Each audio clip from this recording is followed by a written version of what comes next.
Hey guys, my name's Logan or Cream Tag, and today we're going to be going over some of the best tips and tricks that I have for you guys when I'm shooting car photography. I've been shooting photography in general for several years now, car photography around a year and a half. I have a decent amount of experience with photography in general, and then as well as I have a decent amount of experience with shooting cars. So I'll show you guys some of the photos that I've taken of cars over the past year or so. So the first thing I'm going to kind of go over, and this is going to be the case with really any kind of photography that you're shooting, and that's going to be setting up your shot and how you're shooting the photo.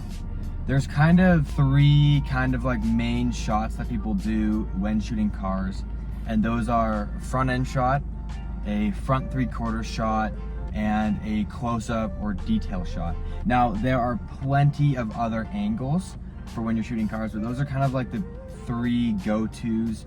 Those are kind of what I generally do when I'm shooting photos, because those are kind of what show the most of the car and then what show the details as well.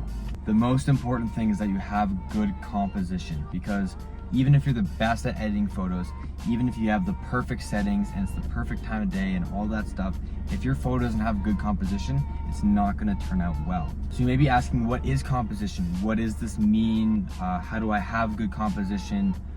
And all of that kind of stuff.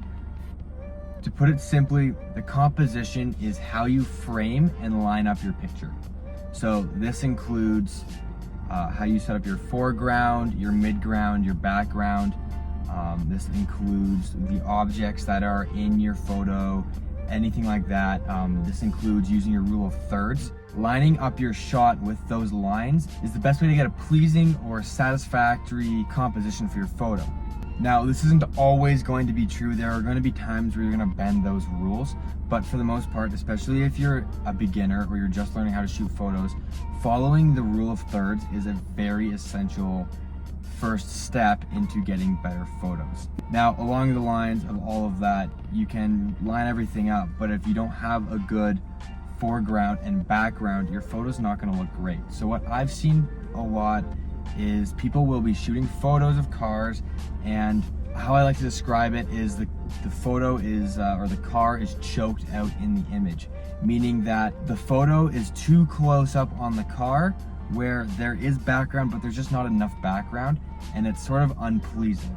I'll show some examples of that, and really the best way to get rid of this is just to take a step back. Don't crop your photos in so that your car is the only thing. You want to have a little bit of background, because your background and your foreground is what tells the story in your photo. So now the next thing you don't want to do when you're shooting car photos is having something that like sticks up behind your car or in the background.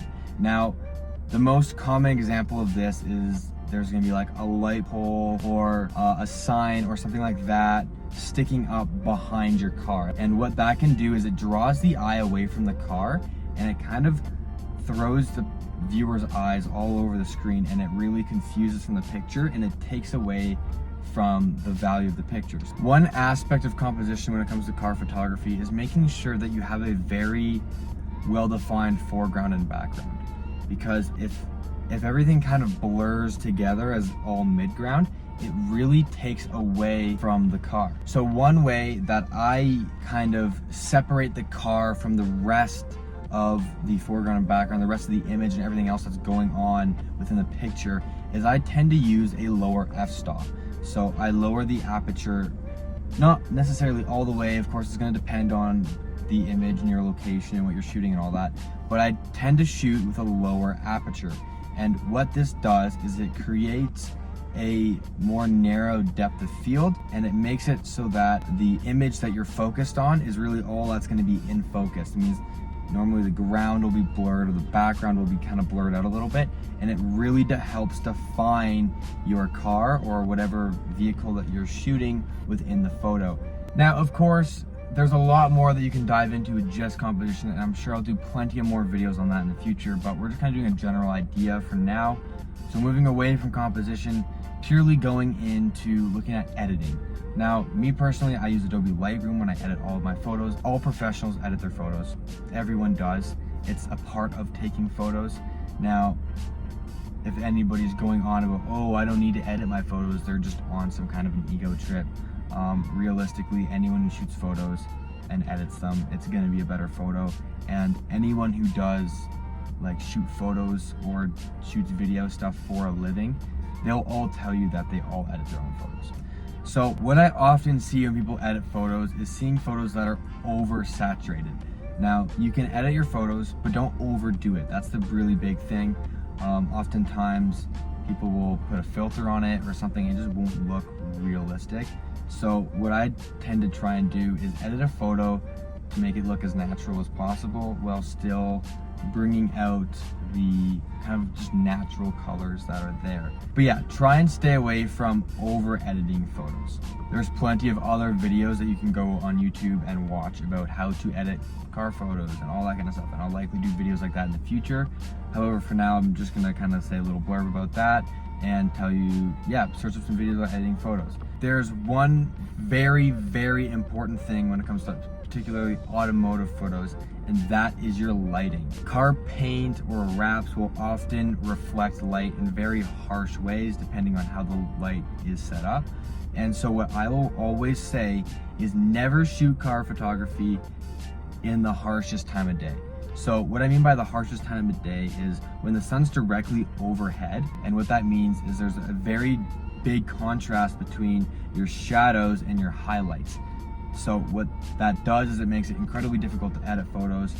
There'll be often points where there's like very, very bright parts of a photo, but then also very, very dark parts of a photo. So it makes it very difficult to photograph. So personally, when I'm ever shooting photos, I typically do it later in the day, or if you're gonna be up early, if you're willing to get up early in the morning, do it early in the morning around sunrise or before the sun has kind of peaked in the midday. Because doing that, you'll get a lot more of a soft lighting and it'll look a lot better. Just stay away from shooting during harsh hours of the day when the lighting is at its worst.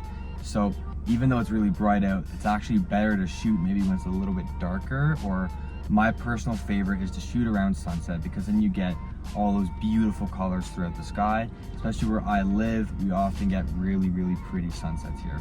So I'll show you some examples of those. I'll show you some photos that I've shot with some really nice sunset lighting. So yeah, those are kind of some basic things that I tend to think about whenever I'm shooting car photography. I would love to be able to do some videos in the future where I take you guys out with me and I'm like kind of showing you what I'm doing. I go through camera settings and editing and like all that kind of stuff with you guys. I would love to do that. Didn't have time for that for this video, but in the future, that's the plan. I would love to do that. Hopefully you guys enjoyed this video. Hopefully this video helped you out a ton. And if you have any questions or concerns, feel free to leave them in the comment section down below, or feel free to DM me on Instagram @creamtag. I'd love to be able to respond to you guys, and I'd love to be able to help you out with shooting photos.